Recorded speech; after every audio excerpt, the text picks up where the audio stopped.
Good afternoon, good morning to the live stream folks who might be joining us for places that it's still the morning. So good afternoon, good morning, good evening. Welcome everyone. My name is Maru Hussein and I'm the Impact and Systems Manager at the Tishman Center. And specifically for the Right for Creative Disruption Environmental Justice Fellowship. We're going to introduce our speakers in a little bit, but just I wanted to set the stage a little bit and welcome you all to the space. First, we want to acknowledge that the new school sits on unceded indigenous lands, the homeland of the Lenape peoples, and we acknowledge that the genocide and continued displacement of indigenous peoples during the colonial era to create what we call today Manhattan, which was also built upon the stolen labor and lives of African ancestors whose descendants are still here today fighting and leading the struggle for liberation. So we should all remember. And thank you all for being with us here for this critical event hosted during Climate Week by the Tishman Center. For folks who might not be familiar, the Tishman Center serves as a hub for climate and environmental justice research and practice, specifically with a focus on participatory action-based research, which is done in collaboration with environmental justice and frontline organizations. We hold ourselves to the HEMIS principles in all of the collaborations and the work that we do. I'm happy to be here specifically representing the Right for Creative Disruption Environmental Justice Fellowship, which is a fellowship of 20 environmental justice leaders, which has been created in partnership with the movement, which we're very proud of. The leadership, the fellowship embodies design and collective leadership to support frontline leaders to transform political, economic, and social systems, reclaim power in design, and scale people-centered solutions to climate justice futures. We're joined in the audience and online by environmental justice leaders from around Turtle Island and indigenous territories who are part of the fellowship. And several of our advisory committee members are here today, and we're also very grateful for our partnering environmental justice organizations. We have Alternatives for Community Environment in the house, Ironbound Community Corporation, Groundwork Northeast Revitalization Group, and New Jersey Environmental Justice Alliance. Thank you all for making it out here. We also want to send a special recognition to Dr. Ana Baptista for her dedication to the environmental justice movement and for seeding this with our sponsors, our funders, our supporters, and our community. So thank you so much, Ana. And of course, thank you to our speakers, who we're going to hear from in just a little bit. And many of you have been hosting your own events this week and have been running across town. So thank you so much for making it out in this New York City traffic. Thank you. Just a little bit of housekeeping. There are restrooms on the lower level, so if you leave the auditorium and make a left, take the stairs down, there are restrooms downstairs. You do have to follow the signs a little bit for the women's restroom if you're looking for that. There are also gender-neutral and accessible bathrooms on the lobby, so this level as well as the third floor, if you're looking for more. So now, getting to why we're here today. Today's event is just one stop on the road to COP for several of our speakers, the Conference of Parties, which is going to take place in Egypt this year in November. As an Egyptian American, this is a really personal COP for me this year. I know that it is an opportunity for Egypt to be on the global stage, but it's also an opportunity to shed light on some of the human rights violations and other political neglect that has been perpetrated by the Egyptian government. My family's from Alexandria, a coastal city which is vulnerable to the impacts of climate change, and all too familiar to what happens when governments neglect communities and don't put them front and center when it comes to climate justice solutions. And I know that several of us are familiar with that, and several impacted. That's not really news to impacted communities from around the world. There are so many voices that are not going to be in the room in Egypt. Civil organizations, environmental justice organizations, and human rights groups aren't being allowed to organize outside of COP, which is a very different change and limiting some of the collective movement building that can happen at COP this year. And so we just want to sort of acknowledge and stand in solidarity with communities and impacted communities around the world who are currently organizing on the ground and caring for their folks So we want to stand with Puerto Rico. We want to stand with Jackson, Mississippi, Western Alaska, the political prisoners in Egypt, and really just recognize that we are all fighting the same fight. In Egypt, to welcome folks into a space, we say ahlan wa sahlan, which literally translates to you're with your people. It's the highest form of welcoming somebody to your home. So today we're with our people. We're here. We're all representing different impacted communities. All of our speakers are representing different waters, lands, territories that are impacted by climate crises, political crises, ecological crises. And so today we're going to debate, we're going to workshop, we're going to discuss. We have a great event lined up, and I just want to again just say ahlan wa sahlan, and I'll pass the mic to Angela Mahecha, Director of the Environmental Justice Movement Fellowship. Thank you all so much. Ooh. We are here with our peoples. Let us sit with that. We are here with our peoples. I'm starting to get used to introducing myself. So I'm now at the New School. I'm at the Tishman Environment and Design Center. We are building movement and academy together. We are decolonizing. We are co-learning. We are unlearning. And this is part of that political process. And I look over to my left and I see these beautiful people. These are humble giants in our movement. Not just here in the US, they cross Turtle Island, they cross the Pan-African spectrum of all the visions of the future that are possible. So I'm just humbled to be here, but I also want to say, let's take a moment to recognize, give it a clap up for folks. Clap it up. These people have been organizing.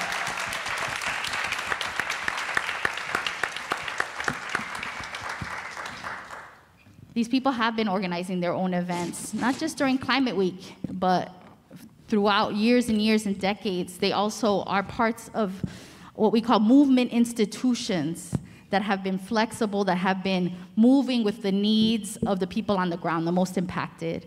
And so we're gonna hear those stories, but we are also gonna be disruptive. Like I'm gonna say it right now, we have had a lot of panels, people are on the end of their week, and we either are disrupted and organizing or we're asleep. Let's just be true about it.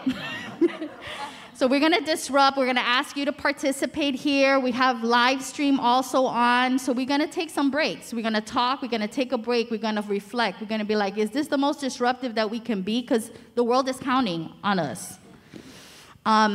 So that's the premise, right? The premise is 30 years, the COP.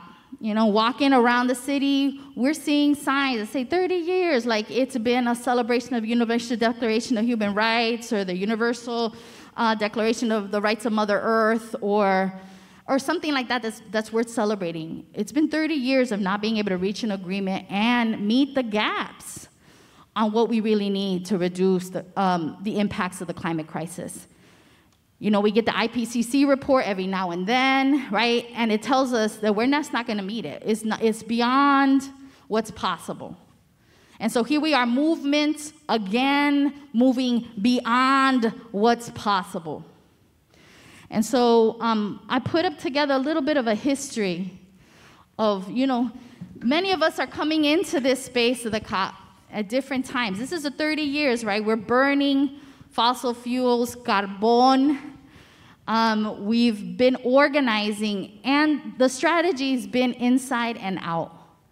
And there has been many opportunities when these very people on this stage have organized large delegations. Millions of people have been inspired and organized and moved to action by these people on here. And others have come before us. But I feel like we need a whole like post-COP moment here because we could take this whole time just going through this chronicle of the COPs and the movements, social movements outside of the COPs. This is not only about heads of states and ministers coming in and using their pen. This is about people using these spaces, developing people's assemblies, organizing, reaching moments of collaboration. Welcome, Osprey. Yes, more people organizing. This is what organizing is, right? You go from one event, then you inspire some people, then you go to the other event. And we have to support each other. This morning we were at BlackRock, folks who had spoken on other people's panels. Jesus has gotten here from Puerto Rico during delayed flights. This is what it takes, right? And we thank your communities for giving you the permission and the demand to come out here and say what you need to say. So I just want to name a couple places, right? In 1992, the Agenda 21, that was like the Sustainable Development Agenda. And at that time, all of the environmental stuff were in one place. And then it fractured out, right? We got the Kyoto Protocol simply looking at climate. And then all the other things kind of got siloed. But movements don't work like that, right? It's the same community getting impacted by all the things, by the ocean, by the conservation. We got to talk about lands. And I feel like this is where the problem really begins and where the challenge is for social movements to make the impact they need to make. This system in and of itself, let's say it's racist, it's classist, and it's colonial, right? It's unequitable. All the declarations that have come out of it have in its bones some level of inequity. And even though movements have been organizing, peasant movements, women's movements, a Pan-African movement, the US Black movement, Turtle Island, indigenous people, women, go on and on and on, youth, they are still inequitable. And so even the things that we celebrate, we should not be celebrating agreements. We need to celebrate the actual reduction of emissions in communities that are most impacted, right? And so this is the story we're gonna tell. Right? These are the questions that these amazing people, these humble giants are here to educate and co-learn with us. And we'll spend some time out here with you all also helping feed that energy of movement. Disruption has to happen with everybody. So before I pass it on, who's been to COP? All right, been to one COP, all right? Keep them up if you've been to 2 COPs. 3 COPs. Okay. Okay, we got some, 4 COPs. Okay, hands are still up, 5 COPs. 6 COPs. 7 COPs. 8 COPs. 9 COPs. 10 COPs. Whoa, 10 and more, yes. Wow, yes. So with that, we want to know what that story is. We want to feel, you can move it to the next slide. And these are the questions we're going to ask. So y'all can decide, go deep or go broad. What's the significance? Why do we keep doing this? We masochists, we're visionaries, we really believe that things can change. We understand we're part of a system. And we have to take that power. I don't know, what is that story of why is it important to be in Egypt for COP27? And then why is it important to BIPOC people, majority world people? Right? Back in the day when this whole started, it was okay to call people third world, developing. Yeah. And that hasn't, so the words have changed, but that has seeded our COP story. And then I'm gonna ask you, what's the evolution? So you could take it all 3 at the same time. I don't like to break people up when they're in the middle of that storytelling. But what's the evolution, As a result of these negotiations, we're being impacted by international, national policy. Back in the day when we used to organize, I was at COP 10, COP 16. I was in Marrakesh. It was always about like the local to the global right? And the global to the local. And so Global South connected with Global South in the North. That evolution, and then finally, what's the disruption? Why do we need to disrupt? How do we disrupt? And I'm not just saying direct action. We do direct action. I'm not minimizing it. But what are other creative ways we can disrupt this moment? And what are you recommending? People here who've never been to a COP, what can they do? They're not going to Egypt. So I'm going to pass it to Benishi to get us started on the storytelling of movements at COP. Man, I was the first. I'm like, I need to change my last name so I'm not in the alphabetical order. Fasen, Benishi A, Zeta A, Zeta E,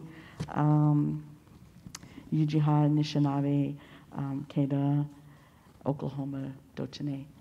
So my name is Benicia Albert, and I am Uchin Anishinaabe, and I come from Oklahoma, from here, and I'm one of the co-directors of Climate Justice Alliance, following in the footsteps of Angela here. And, you know, Climate Justice Alliance moved from a single director to 3 co-directors. So myself and Monica Atkins is here, and Marion G. 3 women leading a national climate justice organization. You know, this is some of the work that our movements are also evolving in this moment, in this time, and what does it take, and what do we need to hold the institutions that we have built over a long time to get here. And so Climate Justice Alliance, you know, came together from some of these spaces of groups of folks who had been working together and sharing space in some of these COPs, and thinking about what does it mean for grassroots communities, organizations, you know, frontline organizations to be able to hold space both internationally, nationally, and locally around climate change. And thinking about what that is. And so, you know, CJA is now 10 years old, or about to be 10 years old. So I went to COP kicking and screaming.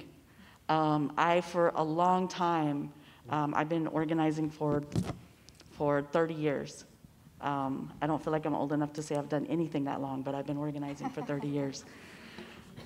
And even though I always felt like, yeah, the international work is important, I was like, I'm an organizer, I'm about what's happening locally, right? I was like, I just need to focus there, like let other folks do that. But also there's so much that is happening on an international level that affects what's happening locally and affects the people locally.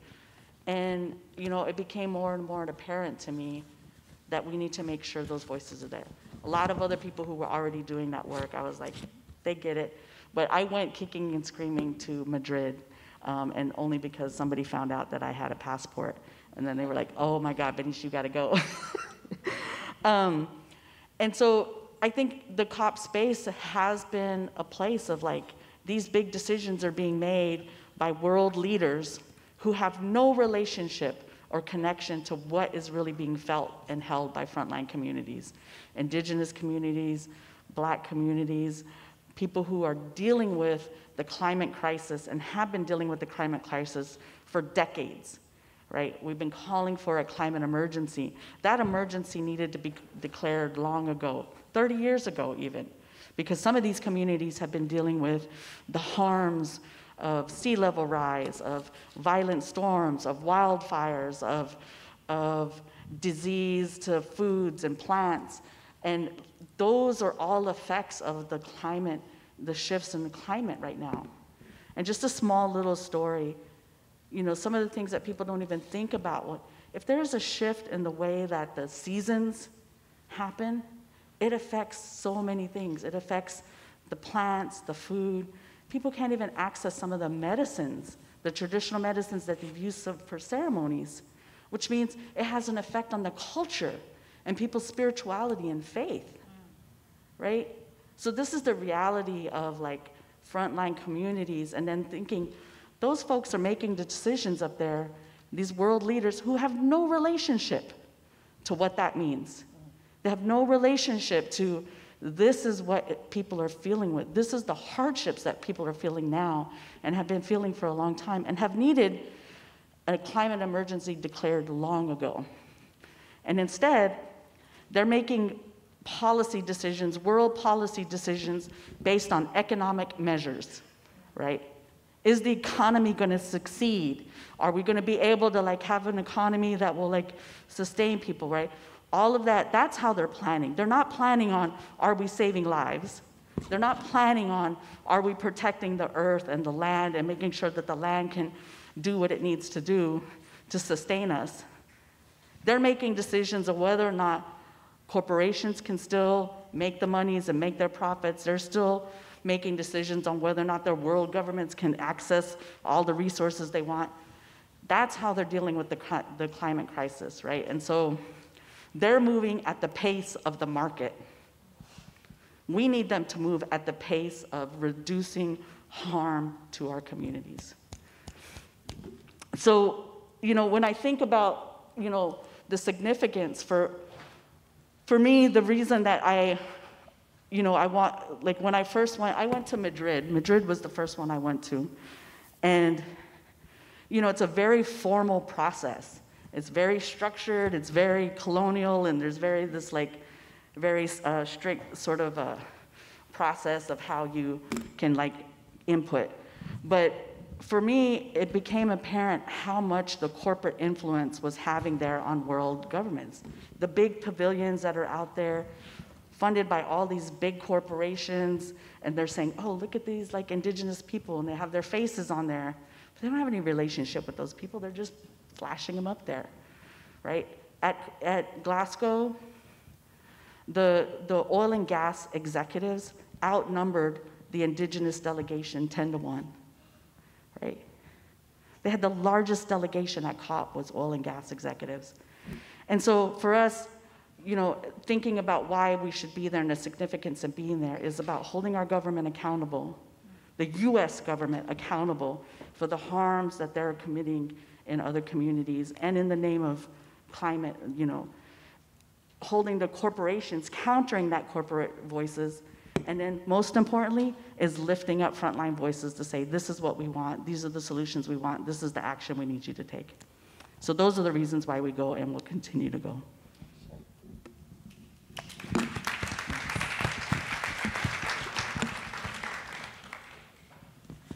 All right, hello everybody. My name is Jesus Vasquez. I'm coming from Boriquén, from Puerto Rico, and I'm gonna try to share a little bit about the purpose that we're here, but also about what's happening in Puerto Rico. The one of us that are here from Puerto Rico, we're here, but our hearts are on our islands, and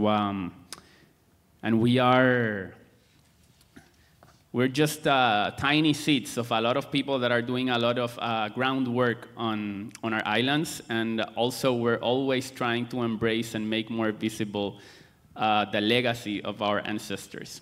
So I'll say I'm the general coordinator for Organización Boricua de Agricultura Ecológica, which is a national grassroots organization that has been now 33 years. It's an organization that is 33 years old. We're a grassroots organization. We promote agroecology and food sovereignty, so we do a lot of farming work, access to land work, and also mutual support work. We've been driven by the legacy of our elders that are still with us. And so we have an intergenerational way of working across the different regions. And when we say regions in Puerto Rico, we're also talking about islands, because we're an archipelago, an archipelago, so we're a group of islands. I'm also a member of the Climate Justice Working Group at La Vía Campesina, which is an international movement of farming organizations and rural organizations across the world, and also part of the family of ITR, It Takes Roots, so the Climate Justice Alliance family, and also the Grassroots Global Justice Alliance family. And I'm mentioning some of these intersections and organizations that I don't like to name a lot, because there's a lot of work that comes previous for us to be here, and also the communities that we hold dear. And also talking about COP is very different going to an international event, especially an event like COP, alone, than being with your community, with your allies, even with people that you're gonna meet, but with a process that is making you go there, that makes you accountable, and also everything that happens while you're there. There's this a disruptive kind of workshop panel, so I'll be a little bit disruptive, and I'll share a little bit about what's happening in Puerto Rico, because we feel that all of this is connected.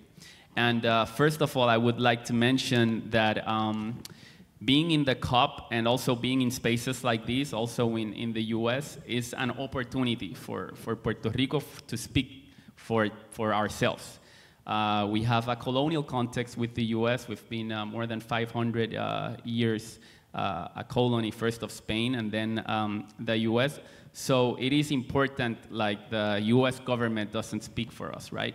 So I'll share a little bit about what's happening in Puerto Rico. We just flew from Puerto Rico. We passed what was Hurricane Fiona. It was a Category 1 hurricane. We passed it recently.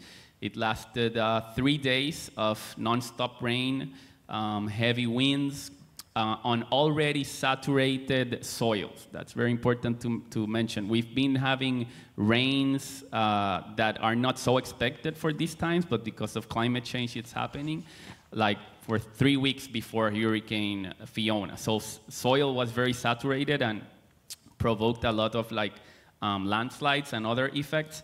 Already, according to the information that the government is saying, we have already 8 deaths during this hurricane, and we have most of the islands of Puerto Rico are without access to electricity or access to water.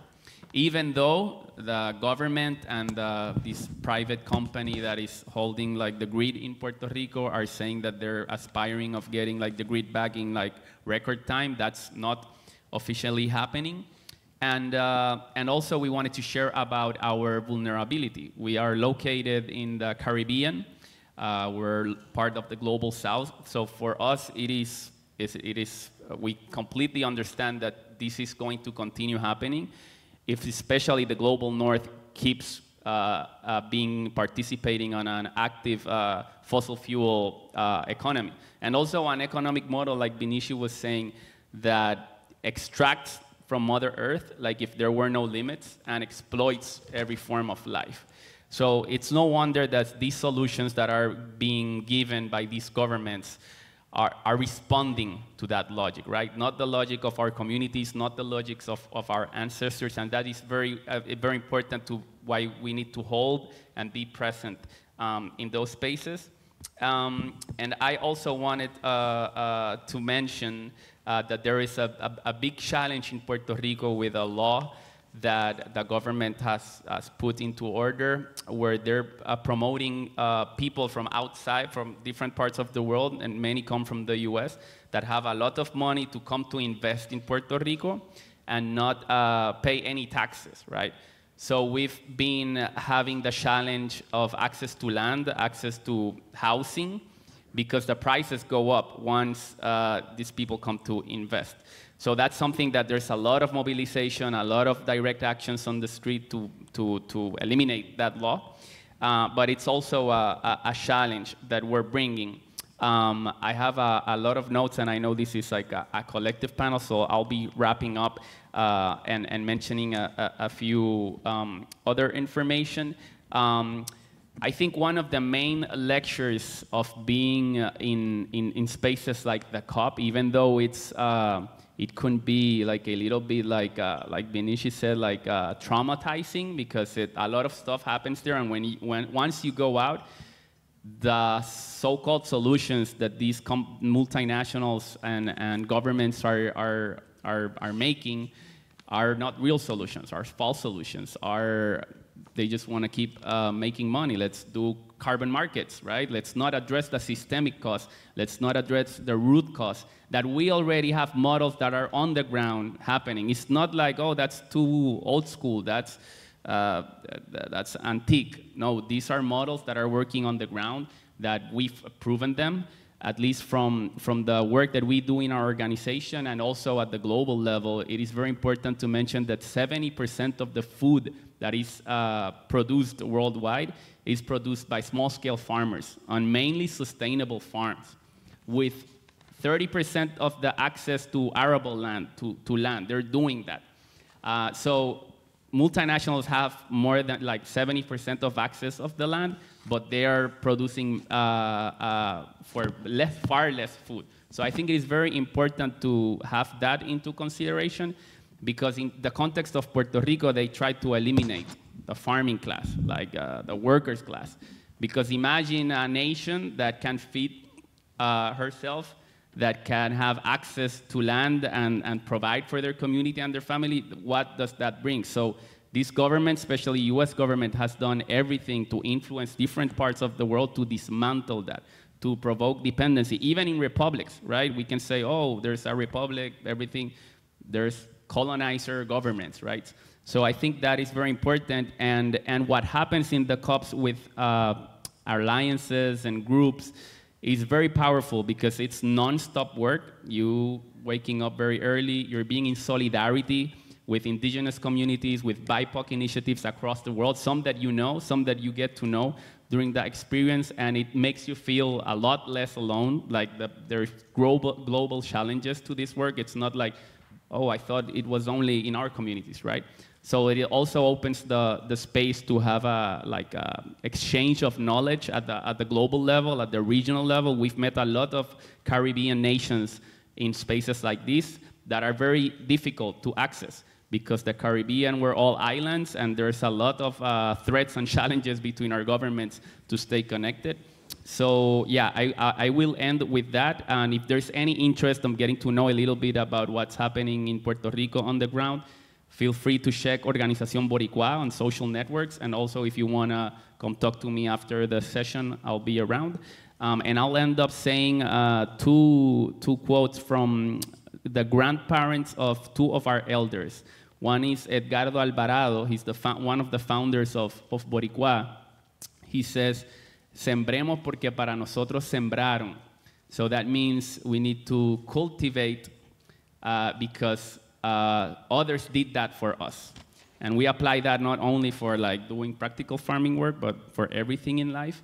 And also the grandparent of Juan Rosario, who's also an elder in our communities, he said to him when he was a little kid, if it's necessary, it needs to be possible. So trying to also end in a note that we know we're fighting the bad, but we also have plenty of evidence of how we are building the new. Woo.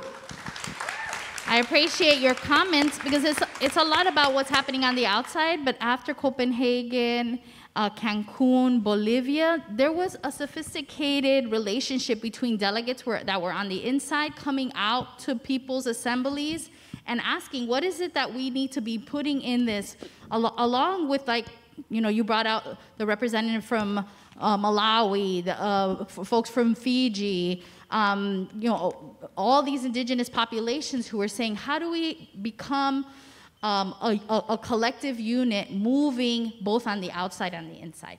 So I'll pass it to you, Jack. Thank you. Yes, thank you. So the first time I went to the COPs was in 2009 when it was in Copenhagen. And it was one of the coldest I've ever been in my life. I literally was wondering about the healthcare system because I was sure that my fingers were going to have to be amputated. I mean, it was so painful. But anyway, so that's memorable. But it was also the first time I met the Pan-African Climate Justice Alliance, with whom we've been in relationship ever since, and who we've grounded a lot of our work around the COPs since then.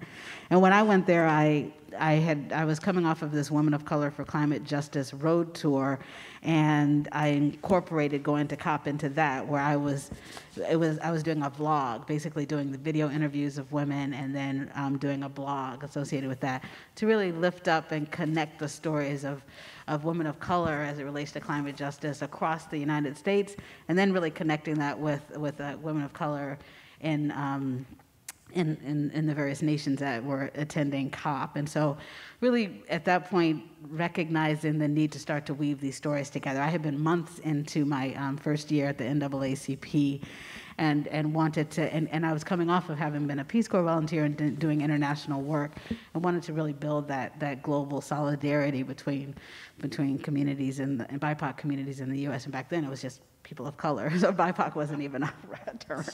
And so, way back in the olden days. But so there it was. That was really my focus there. And so, but at the same time, I started to kind of learn about this event. I mean, at that point, it was kind of a platform for this media and connections work that I was doing. And then I started to kind of obviously learn about what was actually happening within the negotiations. And when I first encountered the Pan-African Climate Justice Alliance, it was when they were marching through the halls doing a kind of an intervention within, and they were chanting 2 degrees is suicide. And I remember thinking to myself that I was surprised, not surprised, but I was struck that they were saying suicide when I was thinking genocide. Because, and I was thinking that from their frame, where they're coming from as the Pan-African Climate Justice Alliance, that they would take it in a much more of a racial justice lens, but they actually don't really have that much of a racial justice frame at that time, for sure. And but I came up to them afterwards and we started to build a relationship together. They came to the United States subsequently, and we started to introduce them to some of the communities and others within CJA, Climate Justice Alliance, and others were helping to introduce them to communities. We did a film screening with them where it was a film about the Horn of Africa and the drought and so forth, and we did it along with the film of when God, if God is willing and the creek don't rise, really helping, which is about Katrina, and really helping to start to build those connections and that understanding. And they really admitted that they had no idea about the plight of Black folks in the United States, and they really had seen the United States as this kind of monolith in terms of wealth and power, and it was a real education for them. Thank you, 3 minutes. Wow, how long have I been talking? Okay, it was a real education for them to really see the connections between what their experiences were in sub-Saharan Africa and what our experiences are in the United States. So certainly recognizing still the relative privilege and wealth and so forth, but also really seeing common cause. And so from then, we continued to build our relationship with them coming here to the United States and us, facilitating those kind of conversations and that learning together, and us really learning and starting to build action together. Fast forward to 2015, with the Paris COP, the Deep South Center for Environmental Justice had a delegation of folks who were HBCU students, historically Black colleges and university students, who came. We did a series of side events. This was also the year that launched the UN Decade of People of African Descent. And so with the Pan-African Climate Justice Alliance, we together decided to launch this Afro-Descendant Leadership Initiative on climate justice. And so all along, we saw the COP as a place that was a convening space to start to build commonality, build relationship, and build strategy and build power together. And in some ways, the COP itself was a backdrop to that, because we didn't really see that much happening in the space, but that we also wanted to start to build our voice and visibility in that space, because the first couple of years when I was coming, as Black folks that were there, most folks were either from an international organization going there to kind of advocate around foreign policy, but not actually representing Black communities in the United States in the context of the COP.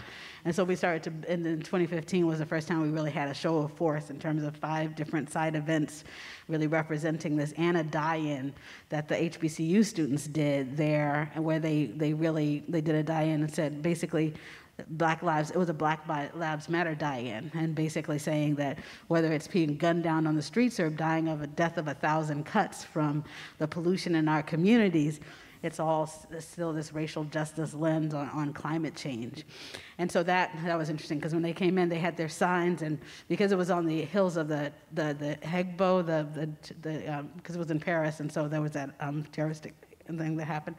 And so they weren't letting them in with their signs, and the students, and so they called me. I'm kind of navigating the tube system there, and they called me. They're like, they're not letting us in with our signs, and they'd stayed up all night to make these signs. So I got there, and in my really broken French, but 3 years of French, I'm like explaining, no, these signs, they just say we need more ambition. Meanwhile, they were like, F the police, but I was like, we need more ambition, we need stronger, commitments on emissions. So anyway, they ended up letting him in with the signs with very questionable language on them. And then fast forward to today, now we go back with this being called the African People's COP, and really continue to form this strong block. And so we're organizing folks, along with Taproot Earth and Taproot Noir, is organizing people across the African diaspora to really, again, so that we in industrialized nations are actually advocating with our governments to make stronger commitments in the context of COP, and so that we're really in service to also the African descendant nations, whether it's from the Caribbean or from sub-Saharan Africa. So they're really giving direction, and we're also leading from our own experiences as Black communities in our respective nations. So really, again, coming together. So our through line has been connection. Our through line has been relationship building. Our through line has been building power and influence. So that's our little trajectory. I appreciate that. I appreciate that, because I do think what you all are saying brings the texture, the stories of organizing and movement building. We went from the 90s where it's like trade agreements, right? We were operating in like resistance to trade agreements that were really shifting our whole futures. And then we went into the 2000s looking at, we had the battle in Seattle, we had peasants organizing, we had Black people organizing Pan-African movements, the World Social Forums, the US Social Forum. I'm seeing a lot of nodding. All of that develops the texture of what social movements look like here and in the Global South and at the COPs. It's such an important movement building space. So I just want to turn back to the live stream right now, and I think it's just a moment for us to reflect, right? We're talking about disruption in Egypt. We're talking about what is possible, a little bit of the history, a little bit of the story of who we are. And on the live stream, I wanted to ask if this is a good moment, get on the chat, and just if you have questions, if you have recommendations, if this is sparking some level of curiosity for you, bring it in the chat, and we can actually bring that into a question that anybody on the panel can answer. And then for you all here with us, if you don't know the person you're next to, just say, hey, you're looking good today. The rain did not touch you. Let's socialize. This is the first step of social movements. And share. What is this opening up for you? Is this a memory? What's your reaction? You got a question? Maybe you're with that person that went to 12 COPs. I still feel like a little congested, just not sneezy, itchy.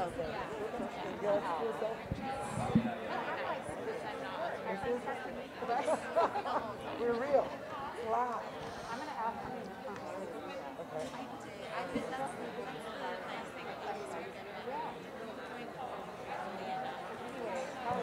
I'm okay. Oh, you really are going to? I don't know.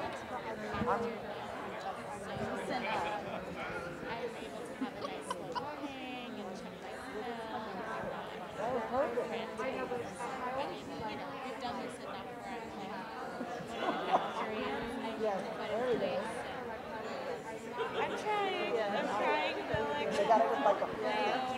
Somebody did it the other day. Was just waving How about you? Getting the start trying. Like 3 minutes? They're doing good exercise. Look, they move their fingers. Up until.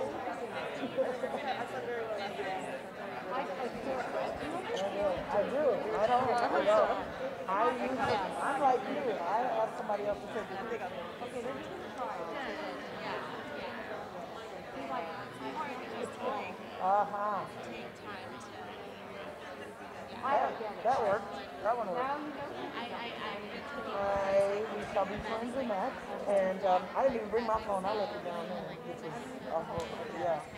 That's a good shot. Yeah, I walked the whole way here from the hotel to. Oh my gosh, I've been here since Sunday. Doing all kinds of. Which, even though it was slightly frantic, but it was also Africa. Yesterday. Yeah, these rocks are supposed to just start doing If there's one thing I'm doing during climate week, it's getting in my steps. Exactly, yeah, that's right. All right. Yeah, when we get some time. Yeah. All right. I heard. So we are getting appreciations and love and conversation on the live stream, but we're not getting questions yet. So that's just for us. We want to get some questions. Yeah. I think I'm not pressuring y'all on the other side, but any on the negotiations, relationships of international and national, because I think oftentimes people be like, oh, you spend all this time on the outside. You don't really understand the policy. You don't really understand the complexity of these climate negotiations, the clean energy solutions that we're putting forth. They're just kind of too technical, and they are. That's fair, but we have been building that knowledge, and we have partners that we work with for that. So I'll pass it to you, Jade, who's also on the WEJAC, the White House Environmental Justice Advisory Council. Thank you, Angela. And I got you, girl. I was way ahead of you on that note. Well, I appreciate the question of what is the significance, and also that timeline a couple slides back was really lovely, and I love a timeline because I love reflection. And I think it's important to reflect at any point in time in movement space on our wins, because I feel like that moves us out of a place of victim space, and it's so easy because the oppression from all these different systems are so constant. It's really easy to feel defeated a lot of the time. And as we all know, that can really move us into doubt and apathy and anger and a place of like no inertia, right? And so I appreciate this time to reflect on what we've done and what we've accomplished, and like you were saying, the tapestry and texture of all these movements coming together so that, you know, in November we can be carrying on the legacy of fight and passion that people have put into this movement.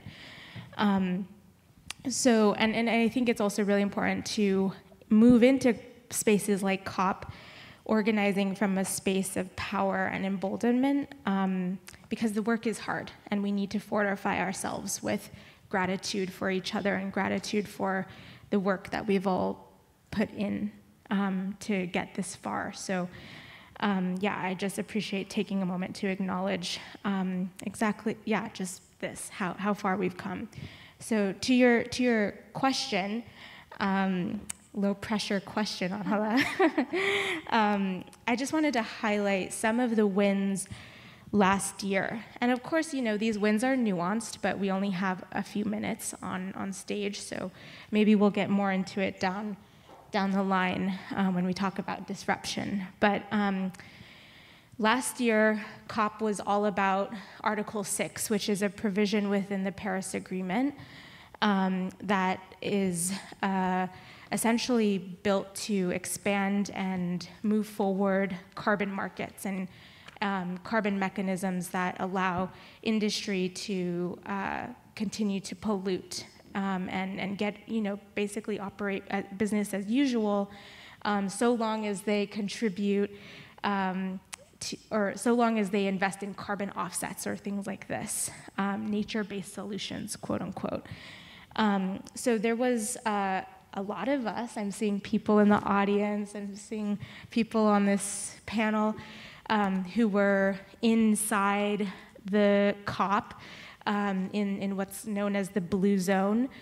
And we were working there inside the indigenous platform space to advocate that indigenous rights are included in the language of Article 6. And we won. In the final text, human rights and indigenous rights language was in the text. And while Article 6 at the same time still was passed through the Paris Agreement or remained in the Paris Agreement, meaning that there will still be investments in the carbon market, and that is seen as a quote-unquote solution. By putting in that language of human rights and indigenous rights, we create loopholes for ourselves to protect ourselves down the road and use those loopholes to potentially stop harmful activity in the carbon market space. So, you know, oil industry business, etc., they create loopholes in laws and regulations all the freaking time. And so we can do the same thing, and we can be just as smart and just as tricky. Trickster energy, you know? So in addition, $1.7 billion was made as a commitment to indigenous, by philanthropy to indigenous peoples. That's the floor, not the ceiling. President Fawn Sharp of the National Congress of American Indian was the first tribal leader to join the US delegation in history. And 100 countries committed to deforestation by 2030, which is in 7 years almost. So again, they need to do that commitment. That commitment needs to be made tomorrow. But you know, it's still a step forward, and none of those wins happened just out of the benevolence and the kindness of governments. It happened because all of these people, and you saw that timeline, all of those actions were people showed up to those COPs 10 years ago, you know, however many years ago, and they fought really hard. So I just thank you, all of you. Thank you.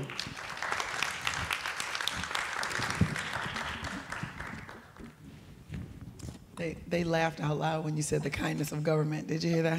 I was like, out loud. LOL. Somebody like,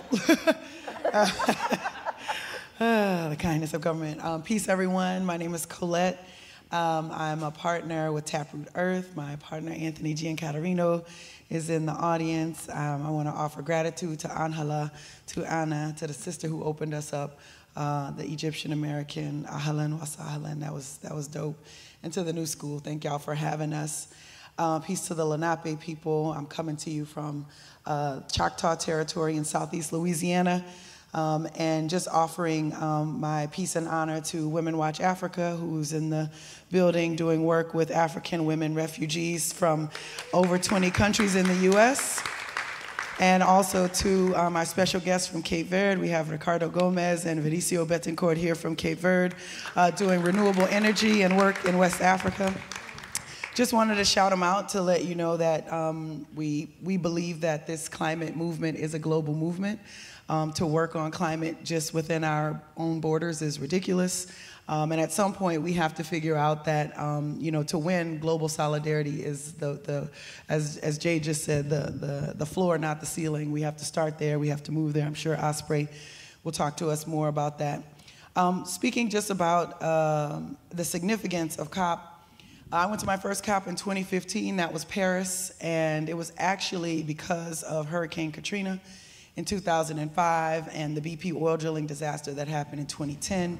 What's funny to me about COP, funny but not really funny, is how inaccessible it is. First of all, if you have any kind of physical mobility challenges, it is not an accessible place. Second of all, if you're of the global south, it is not an accessible place. If you are not part or connected to corporations or large nonprofits, it is not an accessible place. Which means it's not accessible. The one global space where we talk about climate justice is not accessible to the people on the front lines. Makes no sense to me. I got questions, but I'll move on. Because the reason I mentioned Katrina is because Katrina was terrible. 2005, BP was worse. It happened 5 years later, and in 2010, we had done some learning with Project South out of Atlanta, and they taught us about the People's Movement Assembly process. And the People's Movement Assembly process says, you might be smart, you might think you know it all, but you don't. Call the people, let the people make the agenda, and bring that to fruition. So we were doing our PMAs across the Gulf South, which is Texas, Louisiana, Mississippi, Alabama, and Florida at that time. And BP happened. And we went to the World Social Forum in Detroit, US Social Forum in Detroit, which, by the way, was accessible, had people there. I don't know. It feels like we don't know how to do it, but we did it. I don't know. I got questions. Anyway, we went to Detroit, and we brought a people's agenda to Detroit. This is when I was, thank you, this is when I was introduced to Movement Generation. This is when I was introduced to the Climate Justice Alliance. This is when I was introduced to an ecological PMA. And it's where the Gulf actually started to make its rise on the climate justice agenda of the United States. I'm proud to have been a part of that.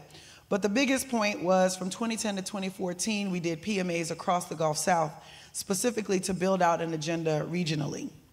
And our local agenda became a regional agenda, and that regional agenda ended with movement of action for a year in 2015. So we had a Bayou Rising event in the Houma Nation territory in South Louisiana, which included oysters, crawfish, crab, and a lot of beer, but it also included movement, political education, and everything else you need to get the people in. Because sometimes talking about struggle, fighting, and all of the terrible things that are going to happen to us will not, in fact, bring the people to you. However, crabs, oysters, beer, I'm telling you what they show up for. I'm just telling you what the people come to. Make sure you got something for the kids.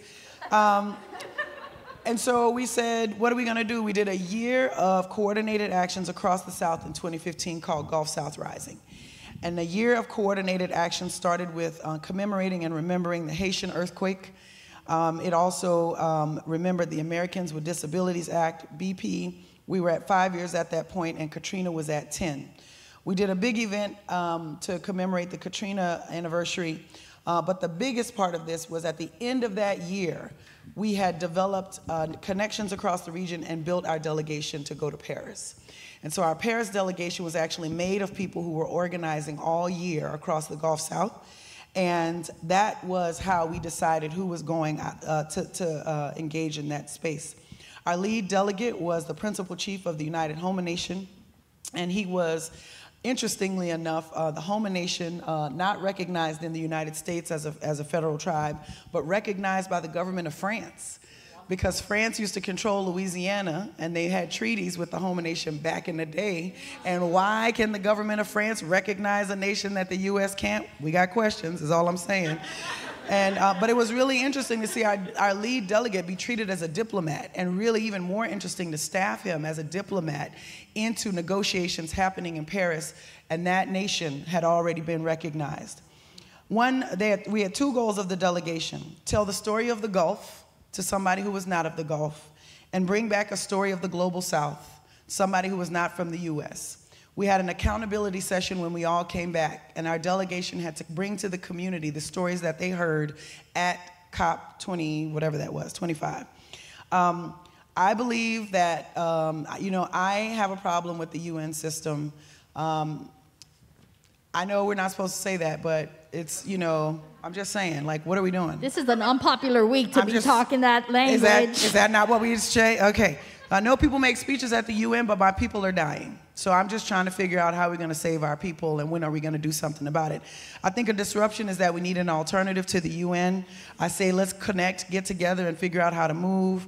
I think what we need to do is actually hold our government accountable, which is what the Global South has asked of us over the last 5 years, because we are the ones obscuring and causing the challenges toward finance and all of the reparations that are needed. But I think the biggest value of going is connecting with the rest of the movement around the world. And we've got a lot of significant relationships that we've built from going to the COP. I bring delegations with me, and I let them all be disenchanted on their own. I don't say anything. They're all quite eager. Let's go, we're so excited. And I'm like, let's go check it out.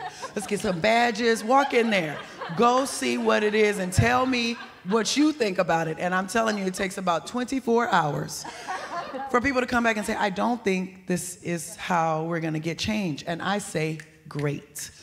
If you have come to that conclusion, join me. We'll get some whiskey, let's make a plan, and let's start the revolution now, because we gotta save our people. Ashe. Yes. Wow, I love it. Oh, yeah. Oh, yeah. Take a breath, y'all. That's what we mean when we talk about disruption. Yeah, we have to question the made system. And we also can't risk not being there, because shit happens there. This is the week of, like, what is it, get it done? We say get shit done. Both ends. Thank you, sister. That was awesome. Well, first of all, I want to thank you very much, Angela, for inviting me to this panel and to the New School, and to sit with my esteemed friends, colleagues, family that I hold so dear and keeps us all going, our community, and many in the audience as well. So I'm the executive director and founder of the Women's Earth and Climate Action Network, or WECAN, and our main focus is working with women and feminists on the front lines of the climate crisis. So that's the lens that I'm going to bring to this conversation. And there's so much to be said about the COP. I'm just going to try to spontaneously pick a few tidbits here that I hope will contribute to the conversation. I want to touch upon, before I talk about some of the issues around women and gender and feminists, you know, one of the really big wins that I really attribute to civil society, meaning all of us pushing from the outside in and being inside the COP, is the actual 1.5 degree win. That would not have happened without social movements. Yes, there were countries that demanded the 1.5, especially the island nation countries who are in most jeopardy of sea level rise. They were the high ambition group, but it was civil society screaming and yelling for years, hollering 1.5 to stay alive, 1.5 to stay alive. And even that's not enough, but that was a huge win from the people. That is pounding on negotiators and demanding that and saying, we do not accept this 2 degree guardrail. It is not what is representing climate justice. It is not going to help island nation people and frontline communities. So I really applaud that. Which COP was that one, Osprey? Which one was that one? That was the Paris Climate Agreement, COP21. That was in Paris. And that was hard fought for over years. And I think that is a really big victory because, again, it's one of the things that we rely on, that governments agree to. Yes, it was an ambitious goal, you know, and they have the 2 degrees in the Paris Climate Agreement, but, you know, with the intent of the 1.5 degree goal is in the agreement. And we depend on that when we argue with governments, when we work with financial institutions to demand that they divest from fossil fuels or deforestation commodities, that if they want to be in alignment with the Paris Climate Agreement and the 1.5 degrees, then this is something that has been a huge leverage for us, and I think that is very key to know. I want to talk a little bit about something that folks might know about, which is there's these constituencies. It's how civil society organizes at the COPs. There's the Indigenous Caucus, there is the Women and Gender constituency, there's different constituencies. There's a disability constituency, and it's a way that, even though we're all working to be intersectional, that we have a way of organizing ourselves. And I don't have time to go into it now, but I don't want to be promoting our website. You can find anywhere you want. You cannot get to climate justice and sustainability without women's leadership. And the historical relationship of the violence against Mother Earth and the violence against women is deeply intertwined. So we're looking at systems of patriarchy, colonization, racism, and capitalism. We have to remember the gender issue. And one of the reasons we're not doing so well is that we don't see enough women in leadership roles. And particularly, like when we go to the COP, we bring Indigenous women so that they can speak for themselves and their communities of what they're doing. So that intersection of Indigenous and women's leadership is our particular focus. And also we're working a lot more now with Black and Brown women on divestment work. But this is important to say. Before COP26 last year, a UN report found that 74% of speaking time at the UN climate negotiation is taken up by men. Are we surprised? Surprise. Yeah. So it's one of the reasons. It's one of the reasons that we go is because, you know, people say, well, why did you go? Well, if we're not there, like they say, if you're not at the table, you're on the menu. And so we just refuse for that to be the case. It's not. We have to be in those spaces or they will continue their corporate dangerous agenda. And I personally refuse to sit back while they meet and we are not intervening inside, talking to negotiators. Literally, one of the best things about the COP is that you do have access in the blue zone. So you can run up to John Kerry. You can run up to presidents. You can run up to them and in their face talk to them, or other things, and communicate your ideas to them, and there's direct access. Only 35% of named party delegates were women at COP26. You know, here we are fighting for gender equality, that 36%. And I also just want to say that, you know, it's not just about numbers when we include women. We're also talking about it. We don't just want 50% women in the room. We want women with a feminist analysis, a climate justice analysis, and BIPOC women in the room, like the people who are being impacted.